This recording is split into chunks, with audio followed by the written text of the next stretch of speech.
Everybody, it's the Billion Bet Podcast. Your host, Anthony Parrilli. Today we have Rawlings Barnes on, and Rawlings is a champion diesel truck driver. He's got a coaching group. He's got multiple businesses. He's a pilot. He's a well-rounded man. Pretty interesting guy. Don't think you find many like him. Thanks for coming on today, and welcome to the show. Absolutely. Absolutely, man. I like that intro. That made me sound really important. I like it. Hey, you definitely are. I appreciate that, buddy. I appreciate it, man. I'm glad to be on the show. So curious, how did you originally get started in the racing scene? Man, that's a great question. So, racing has always been something in my blood. I've always loved just competition. When I grew up, I pretty much, was into every sport and just highly competitive.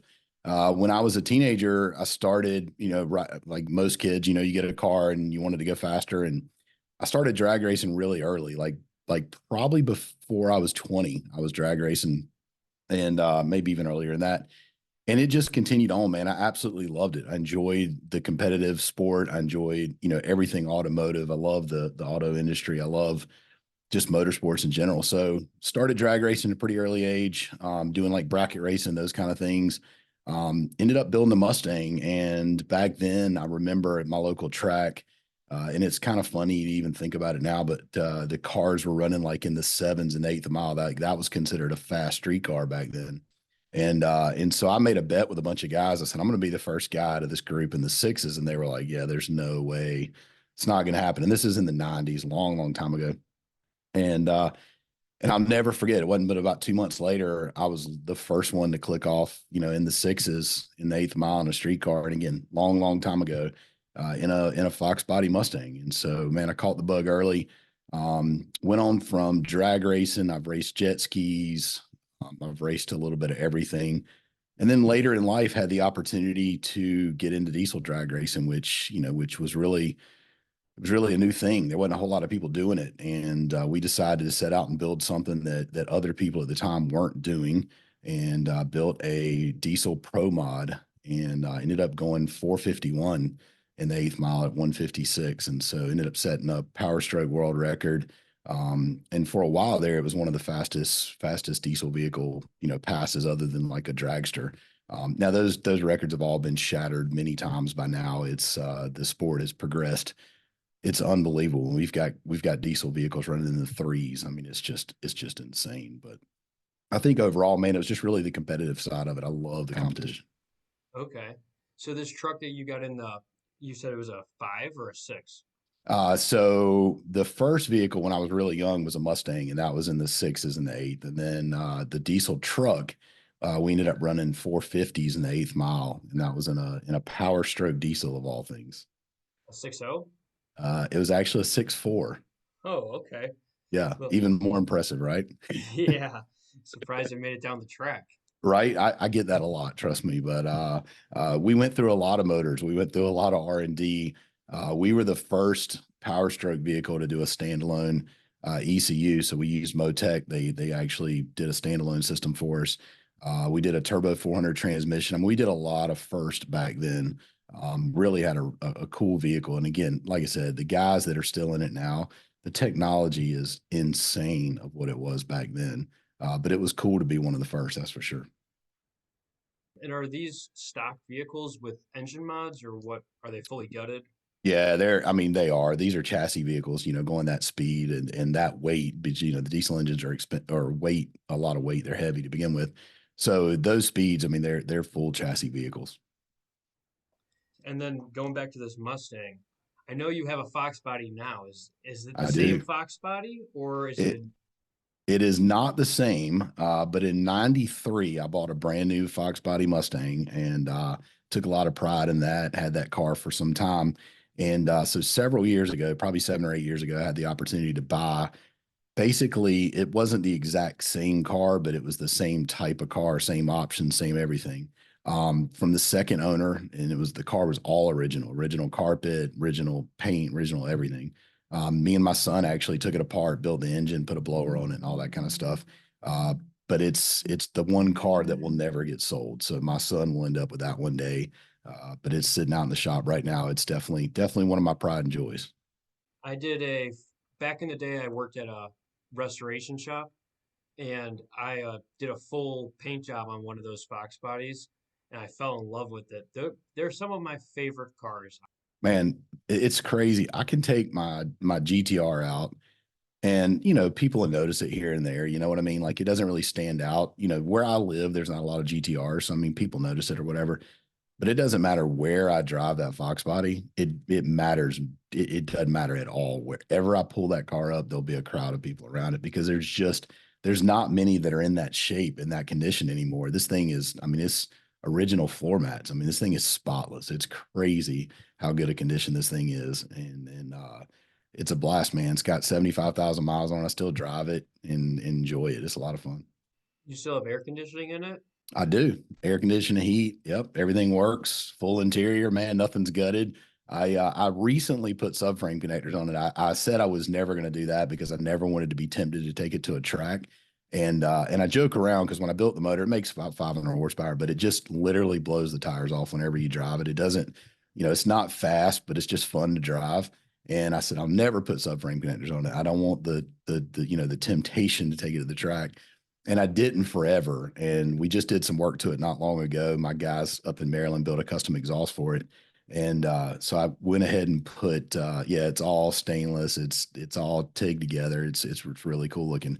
And we ended up putting subframe connectors on it just because we were there. I said, well, I might as well go ahead and do it and keep the body straight. So Hey, good for you. That I hear a lot of, people complain that those things they kind of bend and stuff, but they do. They do. The doors on this thing still shut basically like it was brand new. I mean, like I said, I've got a lot of Mustang friends, and everybody tries to get that car from me because it is just so tight and I mean, it's just so clean. It's amazing. You just don't see many like that. And that's another reason I'm kind of scared to drive it because man, you can't replace it. I mean, there's just not many of those left. Most of them have been gutted and are on a track somewhere. There's very few that are in the condition this one's in. yeah, it's really hard finding something original, especially in the Midwest too. Yeah, absolutely. You see 1,000, they're all rusty, and those front, what are they, the strut towers? Yep. That, and then under the windowsill and the doors, they always rust around the door handles, the rockers. I mean, those cars had a lot of issues. This one, I'm not so sure this one was ever even driven in the rain, man. Like if you look underneath of it, it's spotless. I mean, it's an unbelievable car, and so it's the one that I will never let get away. It is definitely going to stay in my stable forever. That's for sure. Awesome. So then when you started getting more competitive with this Fox Body Mustang, did you ever get any sponsorships? And how did you go about that? Yeah, man. I had a few people partnering with me and help me out. I was, back then it was just a hobby. It really wasn't, something I was doing full time. It's just something I enjoyed. And honestly, I was young. I'd gotten married and had kids on the way and so at the time I was racing, I had young kids and kids on the way. And so it really wasn't something that we did every single weekend. It was a hobby and it was fun. But I did have some folks that helped me along the way. Fast forward when I got into, some other sports later in my life, definitely had some good partners come alongside and help us. And then of course with the diesel racing, that was a huge undertaking because of just the expense. I mean, it takes a lot of money to be the first and to build something like that that's never been done. And so luckily we had a lot of really big companies that stepped up and helped us out with sponsorship. And that was really cool. It's a fun experience, man. I miss it. I really do. I really do miss it. I've got some clients that are in the racing industry, and so I still get to, kind of scratch that itch from time to time and go to the track. But you never know. Maybe one of these days I'll pop back out there and do some driving. We'll see. That's awesome. So what kind of job were you working at this time? It wasn't your full-time gig. So I've always been in sales. I pretty much sales or running a company, fixing a company, scaling a company. I tell the story a lot. I started my career really early. There were some situations in my life that happened. My parents split up. I was living with my dad. My dad at the time, could barely make ends meet. And of course I'm living with him. And there was a night he came downstairs. We're living in my grandmother's beach house because he couldn't afford to have a place. And so we are living in her, and I say it just kind of illustration in $1 million beach house on the water. But we had no money. And so my dad came downstairs one night and he was like handing me a bag of change. And he goes, "Hey, I need you to roll this change." And I said, "What for?" And he said, "Well, we have to go buy groceries." And I'll never forget that time. I was a teenager and I rolled that change and went to the grocery store and could only afford bread and peanut butter. We couldn't even afford jelly. And I know it was so humbling of an experience to be living in this mansion basically on the water, and I had to roll change to go buy bread and peanut butter. And so, the important take out of that story was I knew that I couldn't rely on my family's, name. I couldn't rely on my last name. I couldn't rely on other people. If I was going to be successful, I had to go after it myself. And so it clicked at a really early age. I went and found a job. My original business mentor wasn't even hiring. And it was actually a car audio store. He wasn't hiring. And I said, "Well, let me work here for free. And in exchange, just teach me everything you know." And I'll never forget, he was like, "If you're dumb enough to take that on, then I'll be glad to do it." And so he took me on and basically taught me everything, from an early time, taught me everything about business. And so I went from installing car stereos to very quickly becoming a salesperson. And not long after that, actually managing the store. And I was really young at the time. And so I learned very early on what it took to build and scale a business and to sell products. So from that point on, I never looked for a job, and I've never filled out an application, never completed a resume. I've always been hired to come in and fix companies, scale companies, build sales teams, and those kind of things. And now in my career, I've got a coaching group and I do consulting, and so I've got some amazing clients all across the country that I work with on a weekly basis, and we work on ways to cut expenses and make their processes more efficient, to grow their revenue, grow their GP, and then build their brands and just work to build their companies, whether it's to sell or whether it's just to scale it. Um, Man, it's amazing because I can kind of do the best of everything. It's not just one thing every single day. I mean, I'm literally dealing with 100 different things every day. So it works great for, I was diagnosed with ADHD before they knew what it was. And so this is my medication for it. I just stay super busy with so many things going on, which is very rewarding. Wow, that's definitely a unique story. Not a lot of people, maybe some, can relate to that. Um, how long did you stay at home after you had gone through this, wake up call? Uh, it wasn't long. I mean, it was probably only a matter of months, to be honest with you. I started I started working, and I think it was a few months. Probably I worked with no pay, and then once he started paying me, pretty quickly, I ended up getting my own place. I kind of bounced back and forth. My dad and I were pretty close, and we were there for each other. So I think I bounced back and forth a little bit. I ended up going to work for a company out of state for a bit, and so I was on the road a lot. And so when I was doing that, it was just easier to live with my dad. But I got married in my early 20s. And so it was pretty early on when I got married, bought my first house, and we started having kids.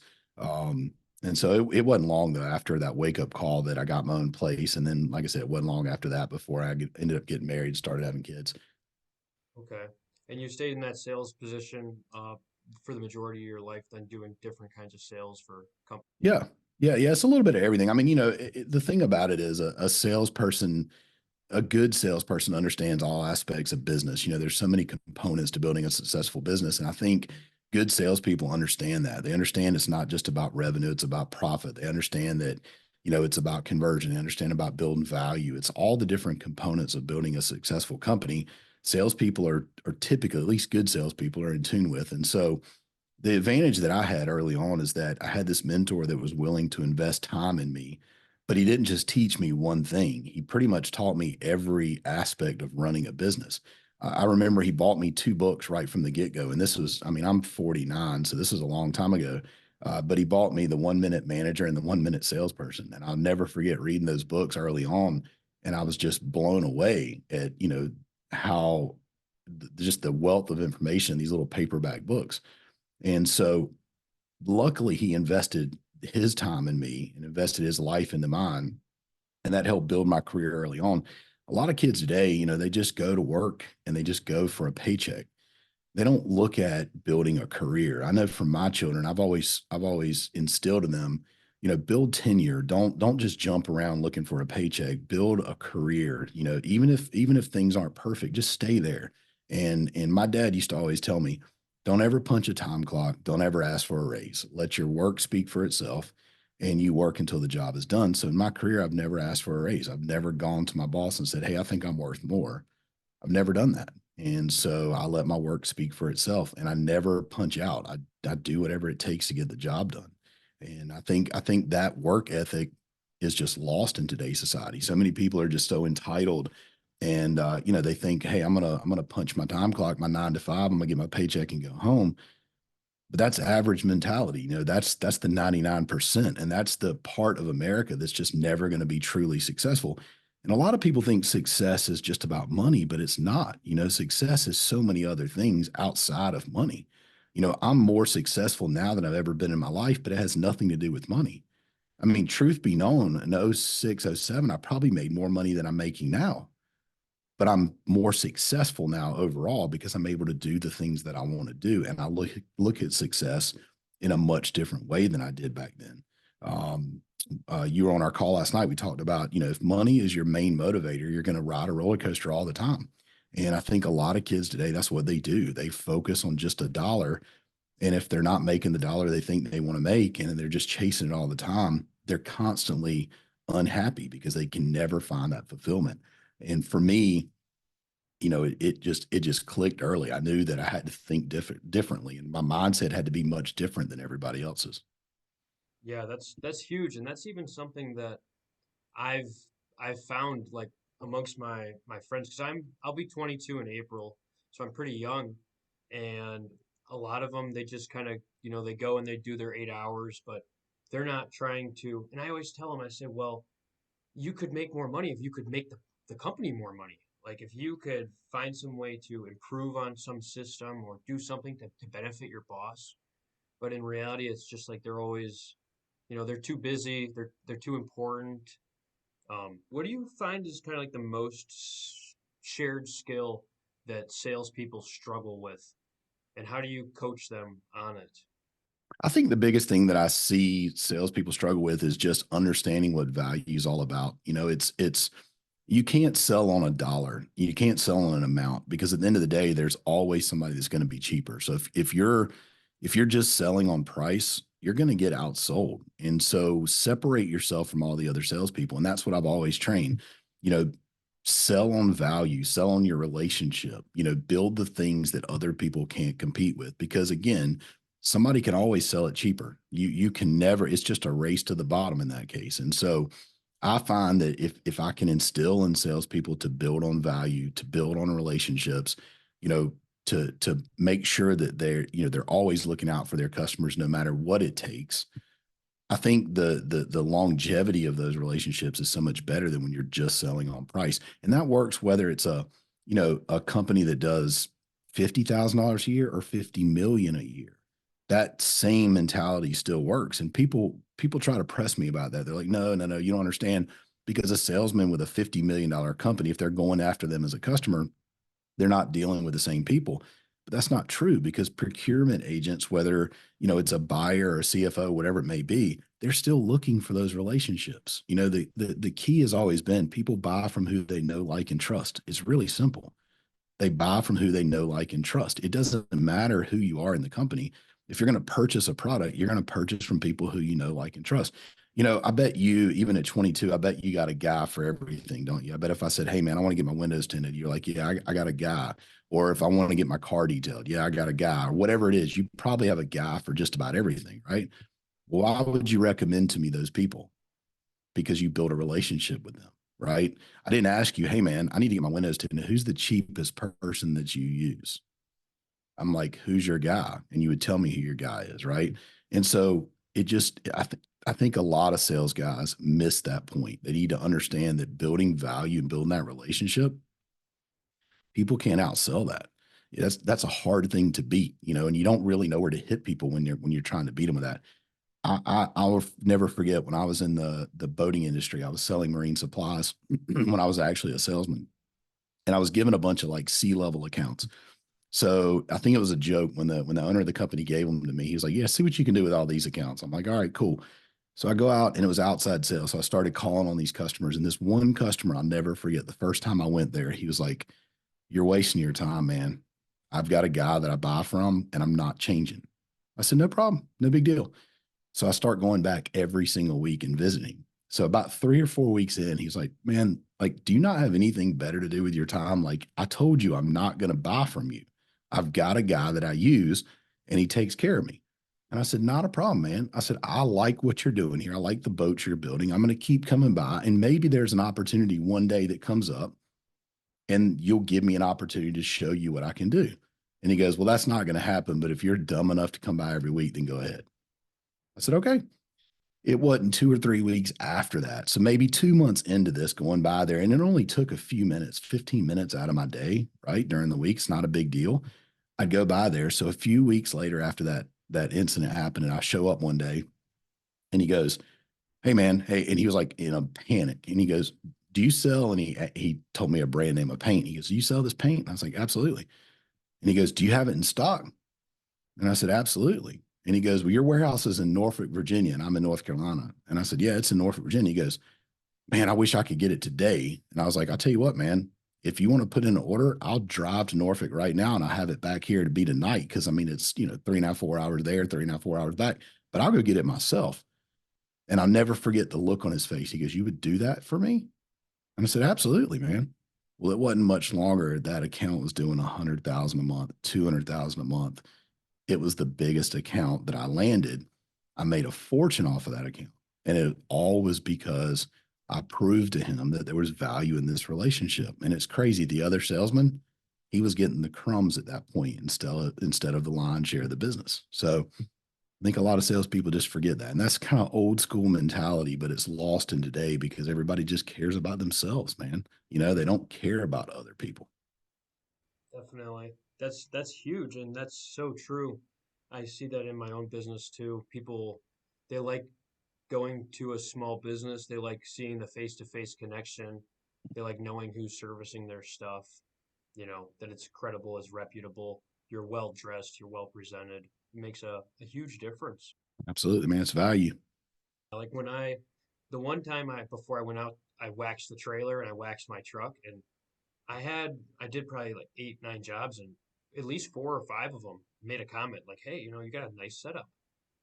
People notice and They people do. always They do. like my some of my like friends and stuff, they don't wash their cars, right? And it bothers them.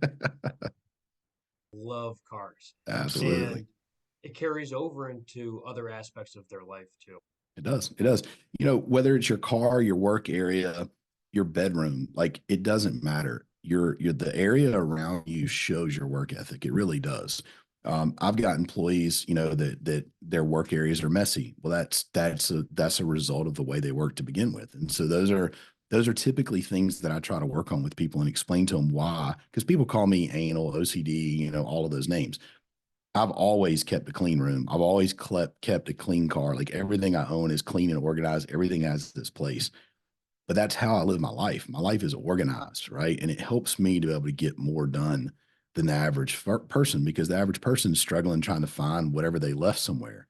Um, it's funny you talk about first impression. My brother has a landscaping company. We're in a small town in coastal North Carolina, and my brother, I told him years ago, I said, if you want to stand out with your business as we were beginning to grow this company, I said, why don't we put everybody in uniforms? Like, that wasn't the thing back then. We're at the beach, it's hot, it's dirty work. People weren't in uniforms. So let's put them in uniforms. Better yet, let's put them in polo shirts. Like, let's make them stand out, right? Let's make them look good. Let's take all the vehicles and let's clean them. Let's make them look good. The equipment, let's clean it. Let's make it look good. And let's buy new equipment on a regular basis.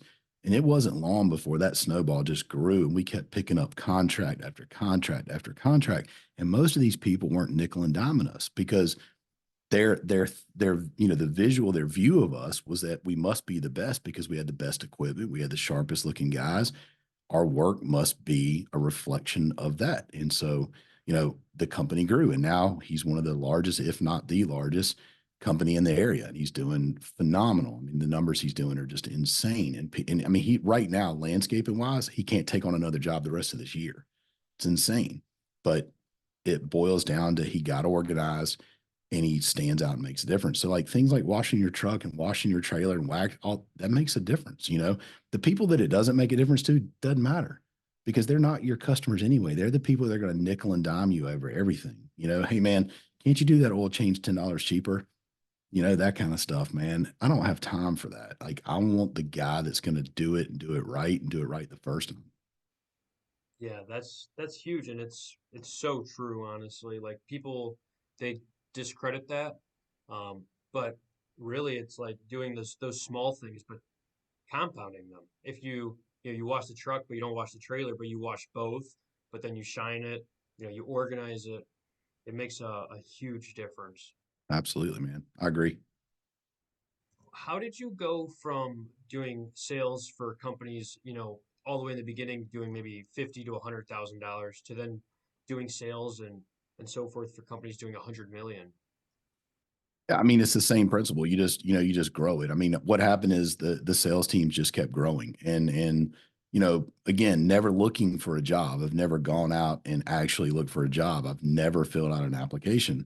Um, for me, I was usually the one that was hired to come in and fix things. Maybe there wasn't a decent sales team, or maybe there was no sales team at all, or maybe, they just had a bunch of dead weight, whatever it may be. I was hired to come in and fix things. And so as I was doing that, I was also fixing or creating processes so that the business would run more efficiently, especially on the sales side. And it just began to kind of spiral out of that. It went from, being a sales manager, running sales teams, to being a general manager, to being a COO or a CEO. And it just continued to grow from there. And I've literally, I've been in a lot of different industries. And the cool thing about it is I tell people, I don't need to know anything about the industry that I'm in. In fact, it's almost better that I don't know anything about it because what makes me successful and what makes me be able to do what I do is the fact that I see things from a much different angle than the people within the company do. Whether I know anything about the business or not, every business lives and breathes the same. They all have the same heartbeat. You may do some things different, but at the end of the day, every business runs the same, right? It's money in, money out. I mean, it's not super, super complicated. So for me, I can have like a different view of the company when I come in than most owners ever do. And so I think that's one of the things that's helped me to be so successful is just be able to come in with a different view and then being involved in so many different aspects of the company. It just gives me a lot of experience. I mean, I'm 49, man. I'm going on over 30 years of experience in business because I started working at a very early age, like 17, 18 years old. So been in business a long time. What was your favorite project you worked on over the years? Uh, man, I gotta say, all in all, probably the most fun I've ever had was Rudy's Diesel. I definitely that was a great project. The owner, I was a customer, and they had done a couple of vehicles for me, and the owner was young and wanted to scale the company, wanted to do much bigger things. When I started there, we had 6,000 square feet and 8 employees. When I left, we had, well over 100,000 square feet and almost 50 employees. And so it was a fun project, man. It was really cool because I was able to do a lot of different things from building acquiring a property to designing a building, building the race vehicles, building a sales team, the processes of shipping and fulfillment. It was just a lot of really cool things, and it was in the height of the diesel industry, so it was just the timing of it was really cool as well. There's been a lot of great projects, man. I don't know that I could ever really pick out a true favorite, but that was one that was it was a little bit of everything and a lot of really cool experiences. Okay. And then what got you into aviation? So when I was 17 years old, when I started the job working in that stereo shop, 17, 18 years old, we there was a couple of shops in this little strip mall, and there was a hardware store on the end. And we went down there all the time getting stuff for the stereo shop. And one of the guys down there got his pilot's license. And so he said to us one day, he goes, "Hey guys, if you guys pay for the gas, I can rent a plane and we can go fly around the coast here. So, we were young. We didn't even think twice about it. Yeah, absolutely. Let's do that. And so I've got a picture of me somewhere that me and two of my buddies and this guy went and flew around the coast. And I remember getting out of the plane that day at the same airport my plane is hangared at now. And we took a picture, and I'll just never forget thinking to myself, I'm going to be a pilot. Like one day, I want to be a pilot. Like I love aviation. So fast forward, I get married. We live about 2 blocks from the airport. My first wife and I, we were married about, it was literally 2 blocks from the airport. So I took my kids when they were young. We'd go over the airport and watch the planes land. And I used to always dream about the day that I was going to be able to be a pilot. Being a young dad and busy and everything going on, the timing just wasn't right. And I had a couple of opportunities to do it. And I just decided, I'm going to wait until the time is right. So when the time was finally right, and I don't even remember what year I got my license now, but when the timing was right, I decided, you know what? I got to go ahead and do it. Like this is a bucket list thing. I never thought it would be something that would enable me to do the things I do. It was just a hobby. It was just like, this would be really cool. I was in Burlington, North Carolina. My kids live down at the coast of North Carolina, so it was about a 3 hour drive. And I thought, you know what? If I could fly a plane, it's like 40-minute flight versus a 3 hour, 3.5 hour drive. So that was kind of part of it. And then the other part of it was just a hobby. I like aviation. I thought it was always something cool. So I ended up getting my license. And as I was getting my license, I couldn't get a plane whenever I needed. My instructor, he was always available, but planes weren't always available to rent. And so I went and bought my first plane before I even had my license. And I'll never forget the sales guy was like, "You're going to buy a plane. You don't even have a license." And I'm like, "Yeah, but I'm not going to have a choice now. I've got to get my license because this is a lot of money." And so I bought my first plane, ended up getting my license. I'm now on number 5. I've had 5 planes. And I absolutely love it. The cool thing is now it's enabled me to do my job on a weekly basis. I have a great client. One of my favorite clients is up in Maryland. And so I travel to Baltimore every single week. I could never do something like that if it wasn't for owning a plane. So it's crazy how things just fall in place and you don't realize, you know, what effect they're going to have on you down the road. And so aviation being a hobby actually turned into an enabler for what I'm able to do today. Um, Maryland's about an 8 hour drive. It's an hour and 20-minute flight in my plane. I mean, it's kind of hard to beat. So tomorrow morning, I'll jump in the plane, hour and 20-minute commute, fly up to Baltimore. I've got a hangar there at Baltimore and work for a couple of days and I'll fly back home. So it's definitely enabled me to do some cool stuff. Oh, that's sweet. I love it. So I do you have love a it, man. you got a car you keep up at the I do. I do. I've got I stay up there. I'm up there 3 days a week. And so I've got a hangar that I've got at BWI and then a car up there. I've got an apartment up there as well. So I don't have to stay in a hotel every week. But I travel up every week, probably do that for another year or so. We've got a couple of things to get accomplished up there and it's going to take some time and we're going through some big changes. It's actually 2 companies. And so pretty big project there. So I'm doing that. I do have clients around other places. And so a couple of weeks ago, I had a client had an emergency on a Monday. So I jumped in the plane. It was like a 2 hour drive. It's a 30-minute flight. I jumped in the plane, went and took care of what he needed me to take care of and came back. So the plane has been a great tool. But I love aviation. So it's a great excuse. I get to fly every single week. And so it's been amazing. Oh, that's awesome. Yeah, aviation is something I'd love to get into one day. It's always piqued my interest. Like back when I was real young, I always thought, hey, like I'm gonna be a pilot. And then I got into landscaping for a while. I thought, hey, I'm gonna be a landscaper. And I mean, now we're here today. Well, do it when you're young, man. And I will tell you the cool thing about aviation for me is it sounds kind of corny, but it's true. Like everything I've done in life, I always I guess this sounds kind of boastful. I don't mean it that way, but everything I do in life, I crush. Like I don't, you know, my brand Life 100. I mean, I do everything 100%. That's kind of always been what people say about me. Like you do it all 100%. And so I don't do everything. I don't do anything just halfway. I go all in, right? So aviation, I get in a car and I go drive a car at 150 miles an hour, or, when I got my NHRA license and doing 250 miles an hour or whatever, it's cool, but it's not as exciting to me anymore, right? I've done it and it's, it's cool and it's whatever, right? You get out of it and that's it. That plane, every time I get in it and taxi out of the runway, I'm immediately humbled because I realize that is something that can kill me in a heartbeat if I'm not on point, if my mind's not focused, if I'm not doing the things I'm supposed to do and doing those things correctly. And so for me, it's a great reminder and it's something that helps keep me grounded.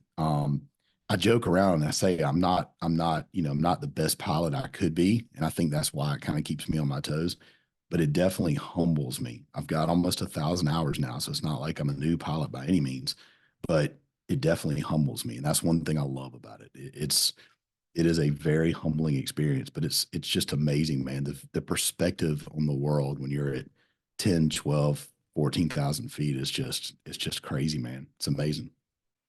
Completely different. Wow. What keeps you motivated? What inspires you nowadays? Helping others, man.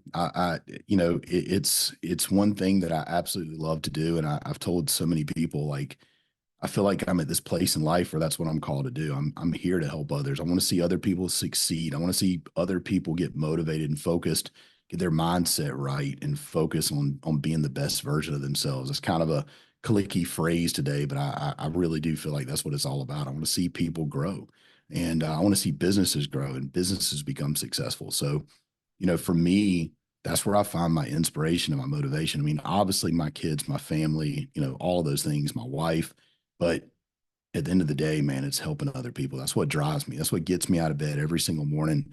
I'm excited to come to the shop and to be able to help other people to solve problems and to help them personally and professionally.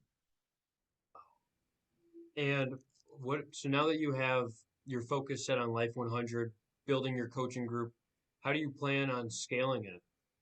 Absolutely. It's a great question, man. So I actually decided not to scale it, but so much. So it's kind of crazy. I've probably been ridiculed by some of my friends that are in the same space because I took this stand. But what I decided, there's a lot of great groups out there. And I tell people all the time, like, I'm not in competition with anybody. My group is different.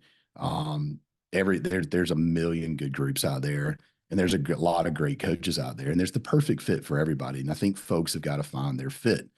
But one of the things for me, in the beginning, I thought, this would be cool to have, whatever number of members.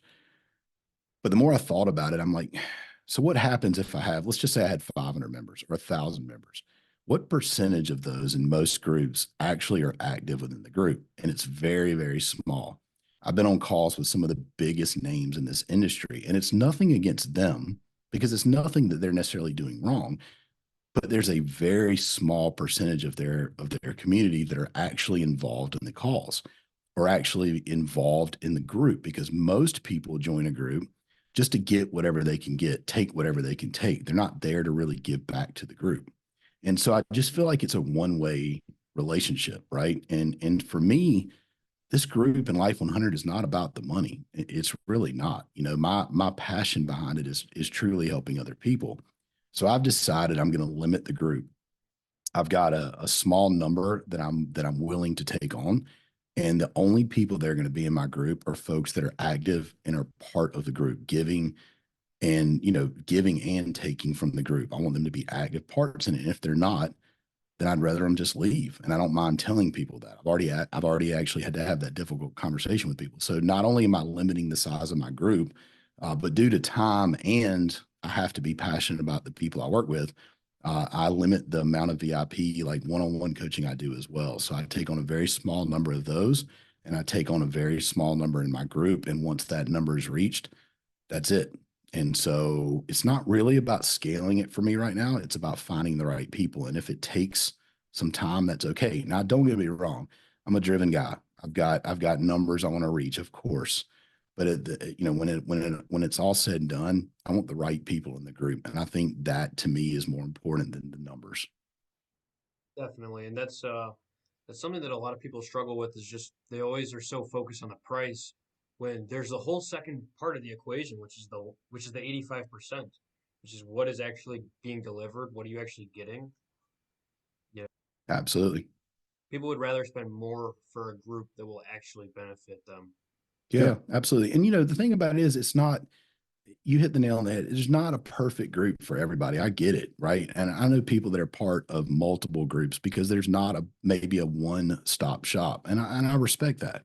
I'm a part of other groups as well, you know, and again, I respect that. I just know for me that I want to build a group that's going to change other people's lives. So I've told my members, I expect you to be a part of this group and to help me as we change other people's lives. If you're here just to come in here and try to get leads for your business and go the other way, I'm going to get rid of you because you're not the guy that I'm looking for. You know, nothing against people that do that. That's just not what I'm looking for. I want a mutually beneficial relationship. I want people that are going to come in and give as well as receive. And so like for me with my one-on-one coaching, I'm really funny about my network. I don't share a lot of my network unless I feel like it sounds cliche, but like you're worthy of it. I don't share a lot of that because I feel like too many people do that. They just hoard their network out and it's just, you know, it just dumbs it down and cheaps it down. It lessens the value. So for my group, uh, it's going to be a small group. It's not going to be a big group. But I think what we're going to achieve in that small group is going to be huge. And you very well could achieve way more than a larger population, larger group, because like I was on your call last night and you said something that really stuck with me, which was, if you have 100 people and those 100 people are all going in the same direction, they can change the world. Absolutely. Here's the crazy thing. So when I started this group, I had and I still have an apparel company called 50 by 2, right? So it's all things 100%. When I started this group, again, my entire life, people always joke with me, you do everything 100%. You're always all in. So it's kind of always been this thing. So when I decided to start this group, my company, my coaching company was called 100%. And so I was like, you know what? I'm going to call it Life 100. Well, all of those 100 numbers everywhere, I didn't really think much into it, but it hit me one day, the compound effect and what you just said. If 100 people are all in, if 100 people are all going in the same direction, if 100 people are all moving in the same direction, we literally could change the world like 100 people. It's crazy to think that, but you got to think how many people each one of those 100 influence, whether it's their family, their friends, their businesses, it just compounds. And so what I see in most groups, and again, it's nothing against the coaches, it's just the way coaching groups are today for whatever reason. You have a call and about 5% or less of your membership is on the call. Like it blows my mind. You have these groups with thousands of members and there's 100 people on the call. Like if that, it's just crazy to me. And so my goal is to have 75% of membership on each call. And, I'll throw it out there because I've told my group, I've not said it publicly, but I'm locking the group down. There's only going to be 100 people in the group. We'll probably do some open enrollments from time to time because again, if people will come and go, I don't expect people to be a lifer, and that's okay. I'm okay with that. That's the reason I don't sell memberships on a yearly basis. I do it on a monthly basis because if it's not the right fit for you, I have no problem. Let's shake hands and find somewhere else, and I'll help you find somewhere else. But for me, it's 100 members, and we'll open up for enrollments. If those memberships ever open up, but I want 100 members and I want 75% of those members to be on every single call. I know it's not realistic that every single member is going to be on every single call. We have life, that happens and families and commitments and all those kind of things. A couple of my members are actually traveling to a show this week. They couldn't be on the call. But I think if we can get that kind of commitment, we can get that kind of focus, and I can share all the things that I've done wrong over the years, and I can really inspire people to do more in life. I can only imagine what can be accomplished. And man, I'm gonna tell you, that's what gets me out of bed. It excites me. Yeah, definitely. And just like even finding those people and making sure that you are, connecting with them because opening up your network is something that can be a little risky, honestly. Very, That person can not it can ruin a friendship, honestly. absolutely. Yeah, like that's that's something I'm kind of starting to learn, honestly, is like where do you because you were talking to me earlier, and I think we have a similar personality where it's like, well, if I went and got my windows tinted, I obviously know a guy, but then it's well, if he did a bad job, I'm not sending anyone there. But if he did a good job, but the guy who's asking me about it is an asshole, I'm probably still not going to send him there because I don't want to ruin my own relationship. Absolutely. Absolutely. Most people think, access to your network's a one-way street, but it's really not. To me, if I'm going to make a connection with somebody in my network, it's got to be mutually beneficial and it's got to be the right fit. I'm very protective of that. And I'm very thankful. I built some close relationships and close friendships over the years. Um, and my friends trust me. Those people trust me. If I make a referral, they know that there's been some thought behind it. It's not just, hey, I know a guy, let me, whatever. And I take that really seriously. A lot of people just don't, and that's okay. Again, nothing against them. Just a lot of people don't. They just want to be able to drop a name and move on. But I think the true networking comes from true relationships and friendships and things that are thought out. If somebody has a need and I know somebody that can solve that, I want to make sure that I think that out, think that through, and make sure that it's the right connection before I make it. Because if it fails, it's going to make everybody look bad. What was one experience in your professional career where you tried to set up a connection and it failed? Man, I would never throw people under the bus. So I couldn't give you exact, but I will tell you there's been more than one occasion where I've made a connection, and whether the person that I connected them with didn't pay or whether they didn't follow through on their agreement, whatever it may be, it just got ugly. And ultimately, what I have to do is go to my friend, the person that I connected them with, and apologize because I probably didn't do my due diligence. Now, again, I know sometimes it's the other person's fault. I get that, but at the end of the day, I want to do my due diligence, and so I'm usually very very tight-lipped about the folks that I know in the industries that I can connect folks with until I know that they're going to be the right fit. But yeah, I've definitely had some bad experiences. I just wouldn't want to throw people under the bus. 100%. What are some of those things you look for in people before you want to like let them in and help them out and so Absolutely, man. I think it's a vetting process. I think for me, I'm very fortunate that I know for me, most of the clients that I work with now, like all of my one-on-one clients, I've known for some time, right? I mean, there's an existing relationship there.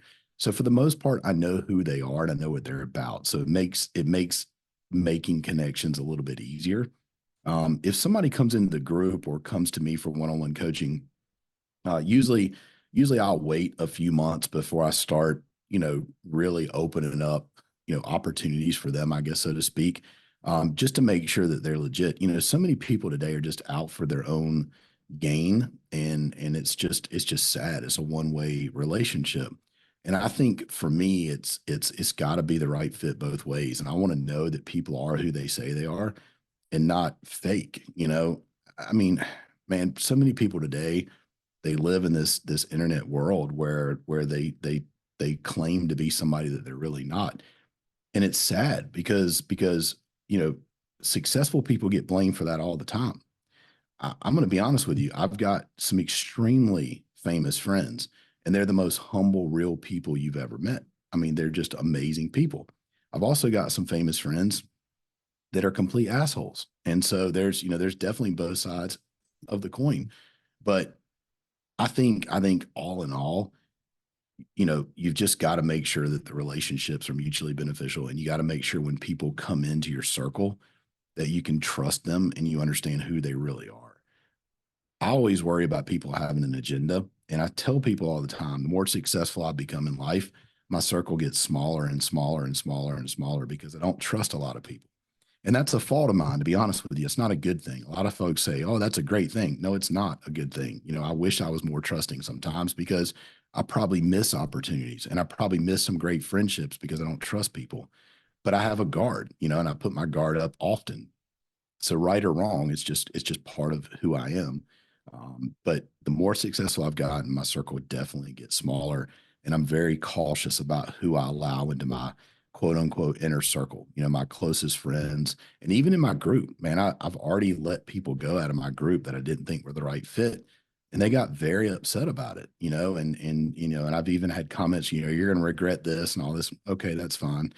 I just don't want people like that in the group. And I don't want people like that in my circle, man. I do so much for other people, which I don't care.